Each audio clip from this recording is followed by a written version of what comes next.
आजचा दिवस माझा कसा गेला चला सांगते. सगळ्यात आधी तर सकाळी मी उठले, त्यानंतर अंघोळ वगैरे केली, चहा घेतला. 6 वाजले होते, मला जायचं होतं पाराण्याला. केंद्रात तयार झाले आणि निघालो तर बाहेर खूप असं थंड वातावरण आणि पाऊस चालू आहे. कंटिन्यू पाऊस चालू आहे. जाताना सुद्धा झिमझिम पाऊस लागतेच. केंद्रात पोहोचले की पारायण वगैरे झालं आणि लगेच आले 1-1.5 तासात वापस. आल्यानंतर घरातली सगळी कामं केली. त्यानंतर पिल्लूला आषाढी एकादशीचा थोडा गेटअप करायचा होता, फोटो काढायचे होते म्हणून त्याला रेडी केलं.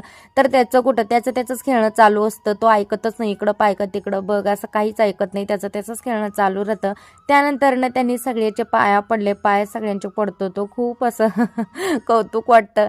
सगळ्यांचे पाया पडले, मी सुद्धा पडले, पण माझं शूट कोणी केलं नाही. त्यानंतर फराळाचं केलं. फराळामध्ये चिप्स वगैरे तळले आणि पाऊस बघा तुम्ही कंटिन्यू चालूच आहे. चला म्हटलं सगळे कामं आवरलीत, फराळ वगैरे झाले, मग बसून चालणार नाही. एक ब्लाऊज मी स्टिच केलं हे नवरीचं, तर